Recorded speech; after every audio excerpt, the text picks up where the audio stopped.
welcome to the Bible for Worship at St. Paul Lutheran Church on this fourth Sunday after Pentecost, when our scripture reading is written in Mark's Gospel, chapter 4, verses 35 through 41. On that day, when evening had come, Jesus said to them, "Let us go across to the other side." And leaving the crowd behind, they took him with them in the boat, just as he was. Other boats were with him. A great windstorm arose, and the waves beat into the boat so that the boat was already being swamped. But he was in the stern, asleep on the cushion. And they woke him up and said to him, "Teacher, do you not care that we're perishing?" He woke up and rebuked the wind and said to the sea, "Peace, be still." Then the wind ceased, and there was a dead calm. He said to them, "Why are you afraid? Have you still no faith?" They were filled with great awe and said to one another, "Who then is this, that even the wind and the sea obey him?" The Gospel of the Lord. Thanks be to God. This year in our reading of the Bible is the year of Mark.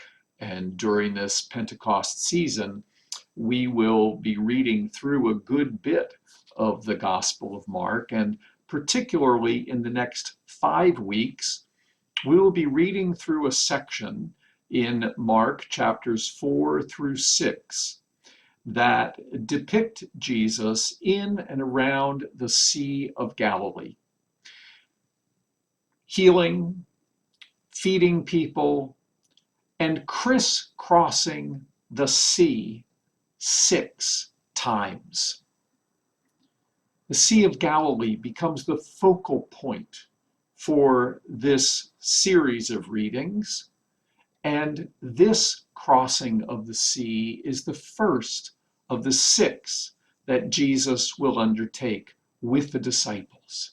It's almost as though Jesus is stitching back and forth across the sea those who are on one side, joining them with those who are on the other side, from this shore to the opposite shore, and from that shore to the opposite shore, stitching them together so that the sea becomes a focal point uniting them rather than one that divides them. And in this story in Mark 4, this first story about Jesus crisscrossing the sea to join the 2 sides, we see a characteristic of the disciples that will become very familiar throughout Mark's gospel. They are fearful.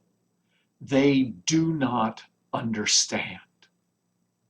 Now, if we had read the chapter just before this with the parable of the sower and the question about why Jesus teaches in parables, we would have heard Jesus say to the disciples that to you has been given the secret of the kingdom of heaven, while to others on the outside, everything is in parables.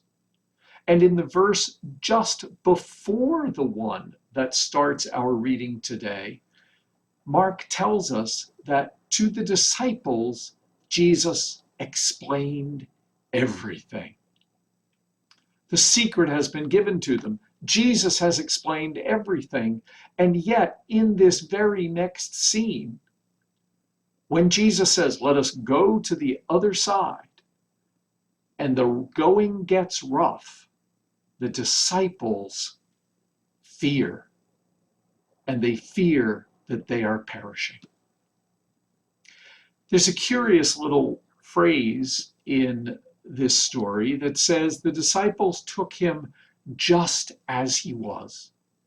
Just as he was. We do that, don't we? We take Jesus just as he is, just as he comes to us with joy and gratitude. And yet the disciples When he says, let's go to the other side, and the going gets rough, they can't approach those others and accept them just as they are. Somehow, what they face in that rough crossing over to others to meet them just as they are, that becomes threatening. Teacher, don't you care that we're perishing? It's threatening, even to the point of feeling like they're losing their lives. What others are there who are so different from us that we might feel that crossing over to meet them just as they are can be really rough going, to the point of it feeling threatening? Who is on that opposite side of life that feels like we're separated, but indeed the crossing, rough as it is, might be what actually holds us together? What rough waters in our lives, as we seek to follow where Jesus leads, make us feel like we're perishing, and so we grow fearful? We feel as though all might be lost. But Mark tells us that Jesus initiated this journey, just as Jesus initiates our journey in faith out into the world, to cross over to other sides by saying, let us go across. And in the story, by stilling the storm and calming the waves, it is Jesus who holds it together. By going back and forth, back and forth, back and forth across the lake, Jesus holds those differences together and makes the distance between them something to join them. Jesus overcomes the rough going that we feel when we approach something that is other or opposite. It is Jesus who takes us along. Or he asks, why are you afraid? Do you still have no faith? God bless.